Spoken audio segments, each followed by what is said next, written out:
Bonsoir Monsieur le Président. Bonsoir. Vous allez bien Monsieur Rouag? Oui, ça va très bien. Merci. On est ravis de vous accueillir sur le plateau de Bonsoir le Gard. C'est une première.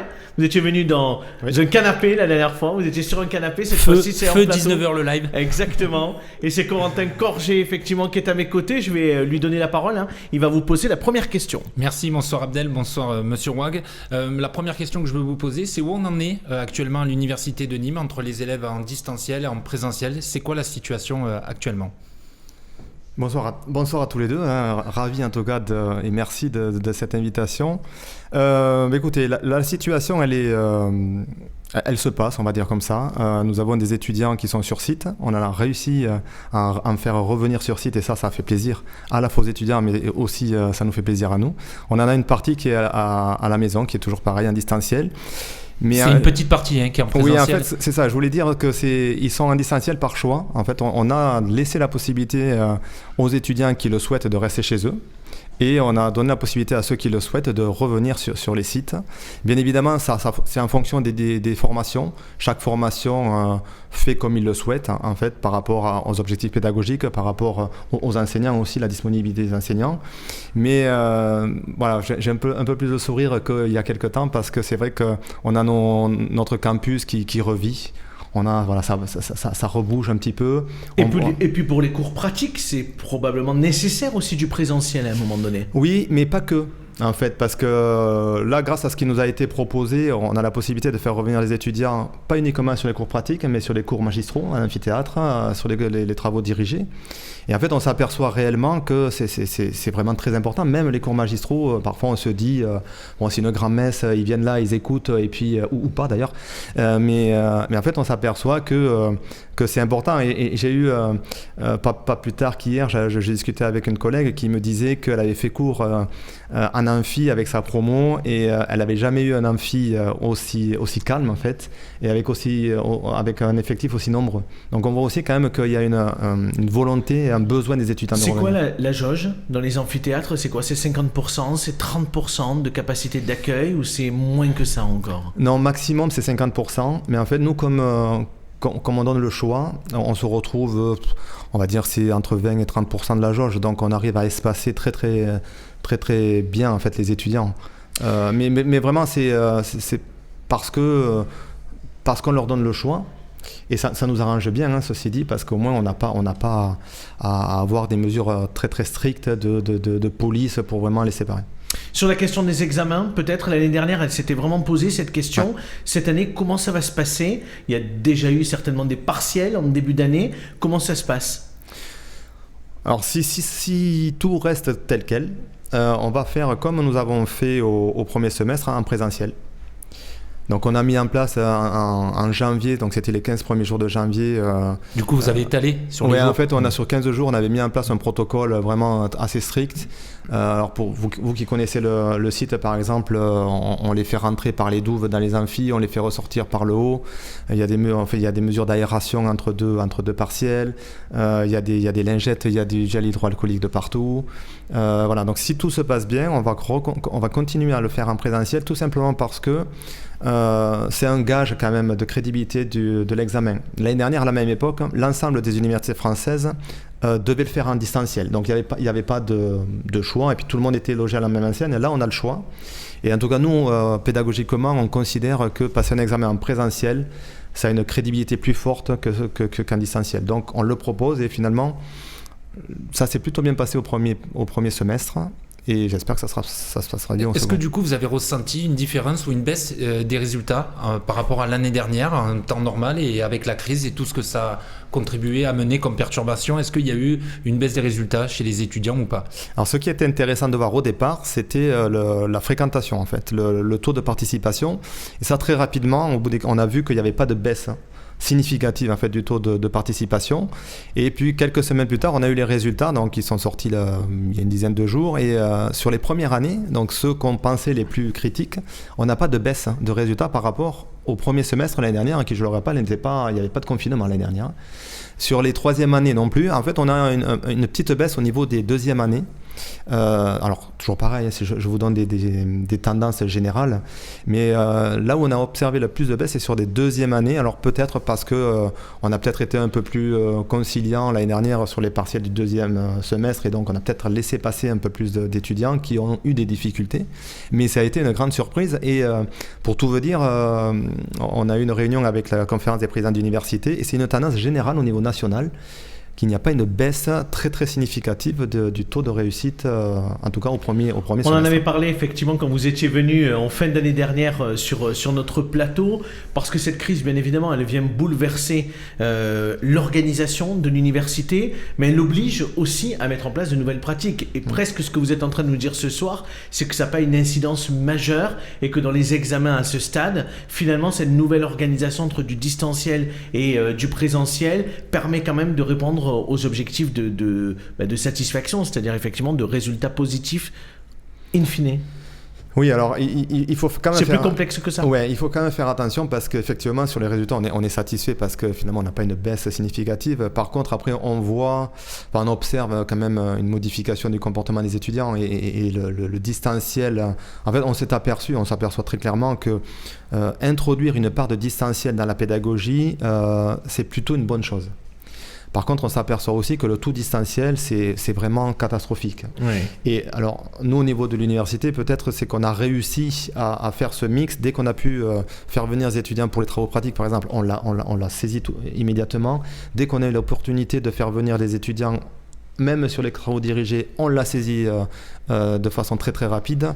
Et en fait, on s'aperçoit clairement, mais même, vous voyez, pour la construction de l'étudiant, indépendamment des notes, c'est important quand même qu'ils reviennent sur les psychologiquement campus. aussi. Ouais.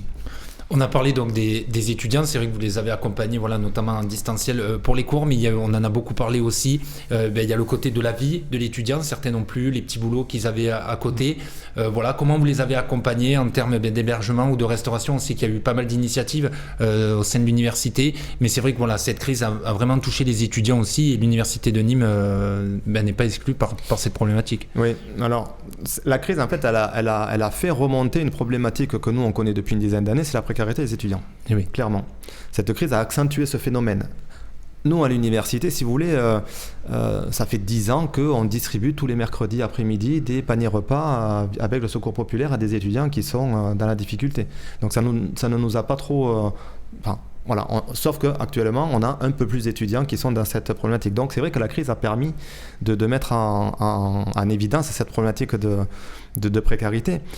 Ceci dit, ce qui est intéressant aussi, c'est qu'on a observé des élans de générosité et beaucoup de partenaires. On passe notamment à une distribution de paella qui avait lieu sur le site de Vauban. On a eu un traiteur qui est venu faire de la paella. On a des commerçants qui nous proposent des kilos de riz à distribuer, des denrées alimentaires diverses et variées. Le Cruz a mis en place les repas à 1 € au départ pour les boursiers, ensuite pour tous les étudiants. Et ce qui est intéressant, c'est que c'est 2 repas par jour en fait, parce que les étudiants peuvent venir prendre le midi et le soir, et on a dans nos cafétérias du Crous, on voit les étudiants qui viennent prendre le midi et le soir.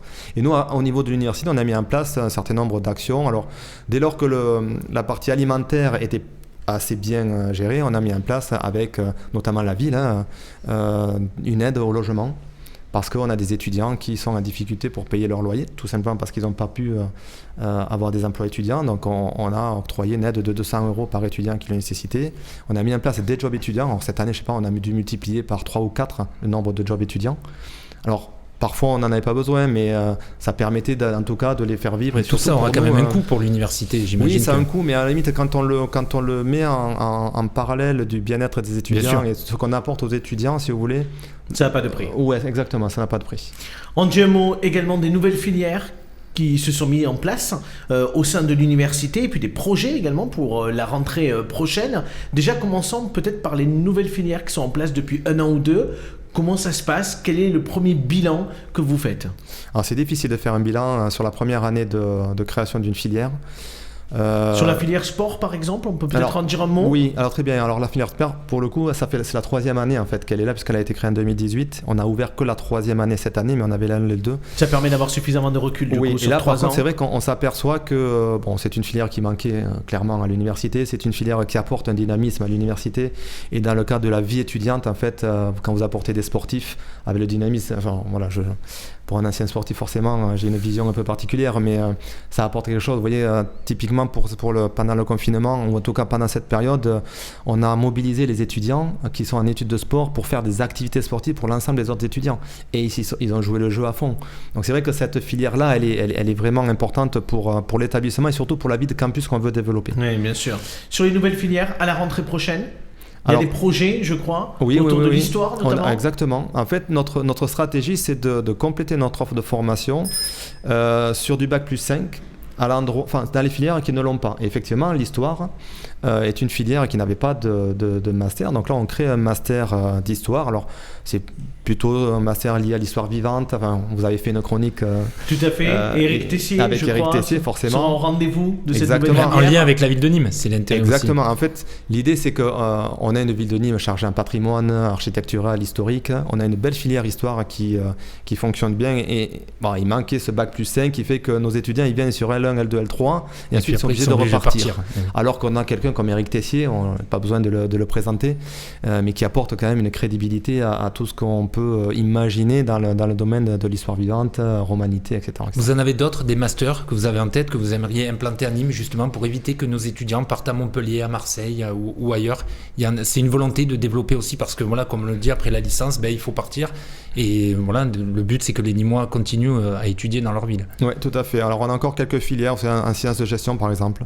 On n'a pas de master, donc là il y a un projet de master en création, en sciences. Aujourd'hui, on a 2 masters en sciences, mais on est en réflexion sur un 3e master en sciences. En fait, quand on regarde toutes les universités, si vous regardez l'offre de formation des universités françaises, vous avez une offre de formation en master qui est largement supérieure à la licence.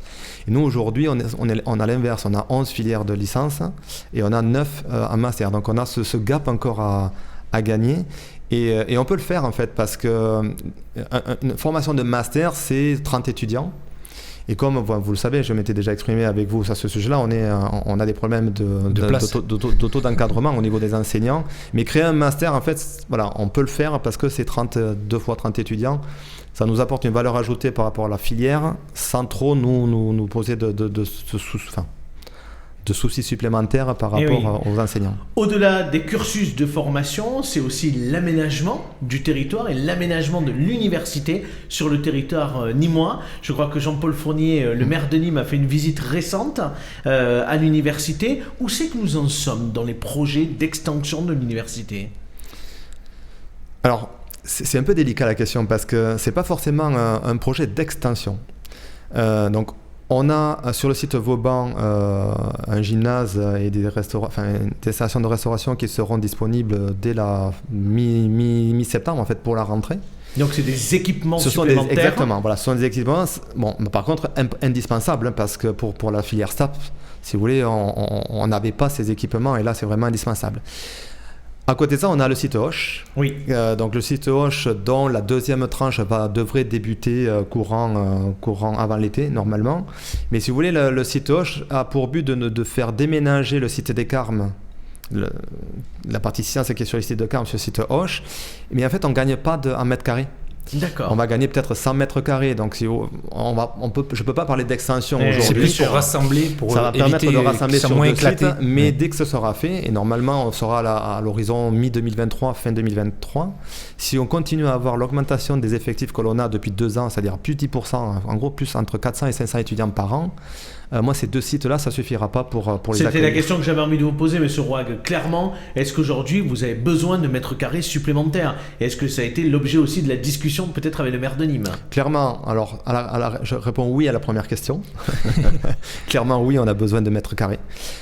Et non, on n'en a pas discuté parce que pour l'instant, monsieur le maire, et ça nous a fait vraiment plaisir qu'il vienne nous voir, voulait voir un petit peu l'avancée des travaux et se rendre compte un petit peu de l'envergure que prenait l'université. Et je crois qu'il vous en a parlé effectivement, en début de mardi, semaine. quand il était dans l'émission. Mais ça permet quand même de donner un petit peu de réalité et de poids à cette université qui, et là où je suis d'accord avec lui, c'est que on n'en est pas encore au point où on souhaiterait arriver dans quelques années, mais quand même on a une belle évolution de cette université. Une belle perspective. Oui, parce que l'avenir c'est Auch. On a bien compris que le but, c'est parce que l'université de Nîmes a cette particularité d'être un petit peu éclatée.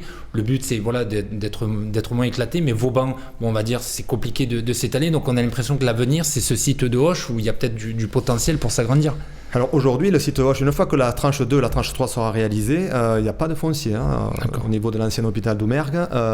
Moi, l'intérêt, c'est pas tant Auch, Vauban, c'est avoir et garder une université de cœur de ville. Tout simplement parce que 5000 étudiants en cœur de ville, ça va irriguer la ville, ça va donner une animation à la ville, ça va permettre un développement économique, social, associatif à la ville. Je ne dis pas que forcément que ça en a besoin, mais ça va amener ce PEPS et cette population. 5500 étudiants aujourd'hui quand même, on a. Oui, c'est pas rien. 3000 néo-rentrants. Chaque année, on a 3000 nouveaux étudiants qui arrivent. Ça doit permettre de donner quand même une impulsion. Du coup, il y a la question du logement aussi, que vous posez, il y a des projets. Alors oui, le logement, c'est assez intéressant parce qu'on a un directeur du Crous qui est très, très, très attentif à la situation nîmoise, qui cherche des solutions. Donc il y a le site universitaire qui va se faire sur Saint-Césaire, mais elle est un peu loin de nos sites. Et par contre, il cherche des solutions en centre-ville et on arrive à en trouver. Mais je dirais, vous savez, on a 60% d'étudiants qui sont originaires du Gard. Donc à aujourd'hui, on n'a pas trop de problématiques de logement étudiant. Alors c'est sûr que dans quelques temps, peut-être que oui. Merci beaucoup, Monsieur Rouag, d'avoir répondu à nos questions.